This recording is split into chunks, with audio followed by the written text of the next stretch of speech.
I'm Amanda Fader. I'm a GYN oncologist at Johns Hopkins Hospital. And I'm Michael Toboni, a GYN oncologist at the University of Alabama at Birmingham. And we are the PIs of the NRG-GY035 trial, a randomized phase 3 trial of carboplatin, paclitaxel, and pembrolizumab versus carboplatin, paclitaxel, bevacizumab versus carboplatin, paclitaxel, pembrolizumab, and bevacizumab in patients with advanced or recurrent, mismatch repair proficient, p53 mutated endometrial cancer.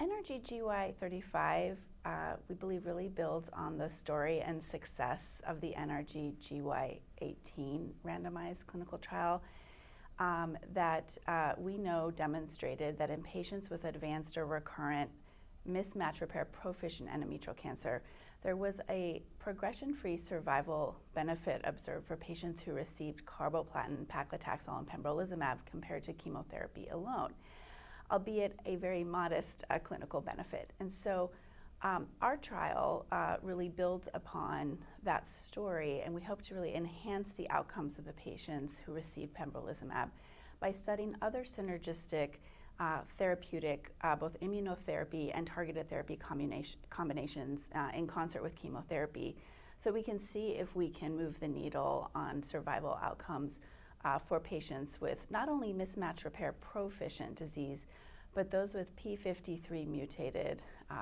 cancers, which we know have among the worst survival outcomes of any endometrial cancer patient population. I think most commonly what I get is when is the trial going to open, which makes us feel really good because I feel like people are very excited about the trial. Beyond that, common questions are certainly about the eligibility criteria, which Dr. Fader touched on.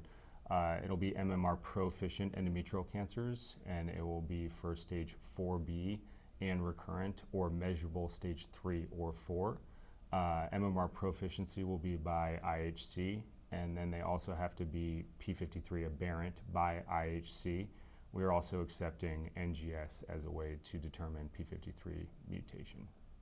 I think one of the biggest problems we see in treating individuals who are diagnosed with advanced or recurrent endometrial cancer is that treatment-resistant metastatic disease almost invariably occurs in many of these individuals. And so our trial really aims at, again, looking at novel synergistic combinations of chemotherapy, immunotherapy, and targeted therapies to try to overcome that treatment resistance.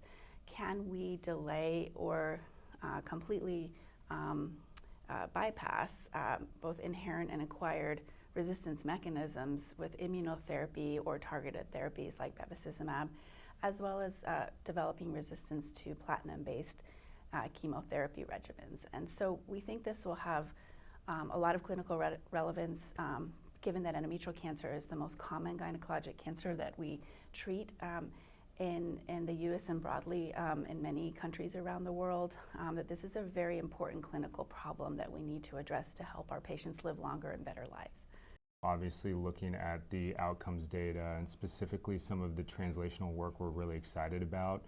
That will be headed by Dr. Leslie, and we're really excited about the intersection about how patients respond based on their p53 mutation. So if they are overexpressors versus a null p53 genotype, we're really excited to look into that data and see if that is possibly, a predictive biomarker in the future. We think that we're targeting a population that we really need to be focused on to improve the needle on survival in endometrial cancer. Patients with mismatch repair proficient p53 mutated advanced or recurrent cancers have among the worst prognosis of any endometrial cancer survivor, and so it's very important that our efforts are drilled in on this population to advance outcomes overall. We hope that a couple of features of the trial that we have negotiated in order to really broaden the eligibility and the access to this trial will help clinicians. For example, on our NCCN guidelines now, we have coverage for carboplatin, paclitaxel, and bevacizumab containing regimens, and the NCI and CTEP will be supplying the pembrolizumab drug for both the reference arm 1, carboplatin, paclitaxel, and pembrolizumab, as well as the experimental arm, with carboplatin, paclitaxel, pembrolizumab, and bevacizumab. So this really will hopefully allow as many investigators and sites as possible to consider opening this wonderful trial and offering it to their patients.